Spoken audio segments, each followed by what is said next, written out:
हमारे इस Cyril education online YouTube channel पर एक बार फिर से आप सभी का स्वागत है। आज हम आपको एक most important MSc and BSc students के लिए महत्वपूर्ण experiments demonstrations of endosmosis by egg membrane osmoscope, जिसे हिंदी में अंडे की झिल्ली के ऑस्मोस्कोप द्वारा अंतःपराशरण क्रिया कैसे होता है, उसके बारे में मैं आपको इस वीडियो के माध्यम से एक्सपेरिमेंट को बताऊँगा। वीडियो के अंत तक बने रहिए। वीडियो को स्टार्ट करने से पहले हमें कुछ आवश्यक सामग्री को कलेक्ट कर लेना चाहिए, जैसे कि needle, beaker, test tube, rubber stand, sodium chloride, sugar solutions, nitric acid and मुर्गी का अंडा। सबसे पहले हम मुर्गी का एक अंडा लेंगे और एक नीडल की सहायता से अंडे के शीर्ष भाग पर एक छोटा सा छिद्र किया जाता है, परंतु यह छिद्र अंडे का जो बाहरी आवरण होता है वह कैल्शियम कार्बोनेट का बना होता है, जो कि काफ़ी मजबूत होती है। अंडे की मेम्ब्रेन जो होती है वो सेमी परमेबल या अर्धपारगम्य होती है। यदि अंडे का ऑस्मोस्कोप तैयार किया जाए तो सबसे पहले हमें अंडे के शीर्ष भाग पर एक छोटा सा छिद्र किया जाना चाहिए। छिद्र इस प्रकार हो कि उसके अंदर जो योक और एल्ब्यूमिन पाया जाता है वह आसानी से बाहर निकल सके। अंडे के अंदर योक और एल्ब्यूमिन जो रहते हैं पाया जाता है। छेद के पश्चात अंडे को हम ऊपर शीर्ष को छोटे से आवरण में छेद देते हैं। छेदने के पश्चात हम उसके अंदर जो योक और एल्ब्यूमिन पाया जाता है और पीले रंग का, उसे हम धीरे से करके आसानी से उसे बाहर निकाल लेते हैं।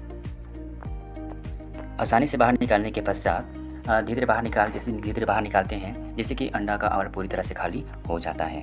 खाली हो जाने के पश्चात अंडे को हम एक नए बीकर में रख देते हैं।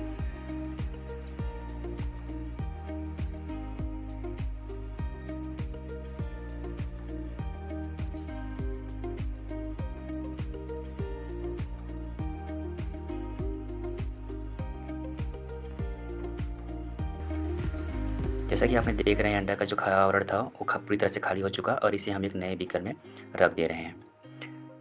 नए बीकर में इसे आराम से रखेंगे ताकि ये फूटे मत। इसके बाद इसके ऊपर नाइट्रिक एसिड्स की मात्रा को धीरे धीरे इसके अंदर गिराएंगे।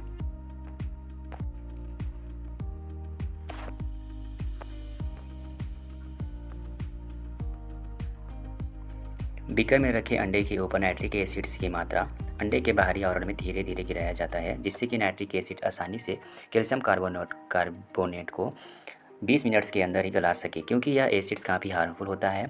आप जब भी इसका उपयोग करें अपने प्रयोग में तो बहुत ही सावधानीपूर्वक इसका उपयोग करें। आप जब भी इस तरह का यदि एक्सपेरिमेंट करते हैं और आपको एसिड्स का प्रयोग करना पड़ जाए तो आप ग्लोव्स ज़रूर लगा लें हाथों में, ताकि आप किसी भी समस्या से बच सकें। यदि आप ग्लोव्स नहीं लगाते हैं तो आपका हाथ भी जलने का चांसेस भी हो सकता है, यदि आप सावधानीपूर्वक नहीं किए तो आपको एक्सपेरिमेंट्स करने से पहले आपको ग्लोव्स या दस्ताना जरूर लगाना चाहिए। आप इसे ध्यानपूर्वक देखें यह किस तरह से नाइट्रिक एसिड कैल्शियम कार्बोनेट को प्लाज्मा मेम्ब्रेन में कन्वर्ट कर रहा है, जिसे हम सेमी परमेबल कहते हैं या अर्धपारगम्य झिल्ली भी कह सकते हैं या कहते हैं। जैसे नाइट्रिक एसिड्स प्लाज्मा मेम्ब्रेन्स को धीरे धीरे अलग करने लगता है, प्लाज्मा मेम्ब्रेन में धीरे धीरे कार्बोहाइड्रेट्स को प्लाज्मा मेम्ब्रेन में धीरे धीरे बदलने लगता है, वैसे ही हमें प्लाज्मा मेम्ब्रेन प्राप्त करने के लिए बीकर के अंदर रखा गया अंडा को छिलके को धीरे धीरे नीडल की सहायता से घुमाया जाता है। ध्यान रखें कि नीडल प्लाज्मा मेम्ब्रेन के अंदर इंजेक्ट ना हो। यदि इंजेक्ट होता है तो वह छिद्र कई तरह के छिद्र बन जाएंगे, जिससे कि वह फिर बाद में हमें एक्सपेरिमेंट्स करने में थोड़ी सी दिक्कत हो सकती है। नीडल की सहायता से धीरे धीरे घुमाएं ताकि यह किसी प्रकार से इसकी रेस ना आ पाए। ध्यान से देखिए आप लोग, नाइट्रिक एसिड जो है वह अंडे के कार्बोनेट को किस तरह से गलाया जा रहा है। देखिए नाइट्रिक एसिड कैल्शियम कार्बोनेट का बना अंडे का बाहरी आवरण को किस तरह से गला दिया। आप देख सकते हैं किस तरह से उसे मेम्ब्रेन में कन्वर्ट कर दिया, मेम्ब्रेन में बदल दिया। अब यह पूरी तरह से कैल्शियम कार्बोनेट से अलग होकर के प्लाज्मा मेम्ब्रेन में बदल गया। यह तब पॉसिबल हुआ जब हम इसमें नाइट्रिक एसिड की कुछ केमिकल सॉल्यूशंस इसमें डाल करके इसे जब बारीकी से घुमाएं तो यह उससे अलग होकर के आप देख सकते हैं इसमें यह अंडा का जो बाहरी कवर था उससे प्लाज्मा मेम्ब्रेन बन गया। अब नाइट्रिक एसिड्स को दूसरे बीकर में निकाल करके अलग कर देते हैं, जिससे प्राप्त सेमी परमेबल को अलग कर दिया जाता है। दोनों को हम अलग अलग बीकर में रख देंगे। अलग करने के बाद अलग करते समय ध्यान दें कि प्लाज्मा मेम्ब्रेन में किसी प्रकार का उसमें स्पोर या छेद ना हो पाए। अलग किया गया हुआ नाइट्रिक एसिड्स को अब फेंक दिया जाता है, उसे हम फेंक देंगे और फेंकने के पश्चात हम इसे पानी में धो करके बीकर को ठंडे पानी में फिर से हम उसे प्रयोग में लाया जा सकता है। पा रहे होंगे, हम इसे फेंक दे रहे हैं। अब हम एक टेस्ट ट्यूब लेंगे या एक पतला पाइप जिससे हवा पास हो सके। यहाँ हमने टेस्ट ट्यूब को ही तोड़ करके उपयोग में ला रहे हैं। आप लोग ऐसा नहीं करेंगे, जितने भी उपकरण लेंगे उसे कलेक्ट करके आप सभी इस एक्सपेरिमेंट को करेंगे। प्राप्त मेम्ब्रेन को ठंडे पानी से धो लेंगे क्योंकि उसमें नाइट्रिक एसिड्स मिला हुआ था।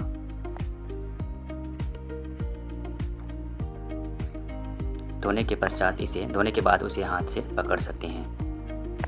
अब इसमें हम थोड़ी सी पानी मिलाएंगे। पानी मिलाने के बाद ये जब ऊपर उठने लगेगा तो हम इसमें जो स्टार्टिंग में जो हम इसमें थोड़ी सी छेद किए थे, हम उसको ढूंढ करके इसमें एक नीडल या पाइप या टेस्ट ट्यूब का हम इसमें ऐड करेंगे, मतलब डालेंगे, जिससे हम इसे फुला सकें, हमें फुलाने में इसे आसानी हो। हम किए गए स्पोर को देख रहे हैं ताकि उसका जब छेद हमें पता चल जाए तो हम उस पर फूंक मार सकें। हम यहाँ नीडल इसमें इंजेक्ट कर रहे हैं ताकि इसमें हम हवा भर सकें।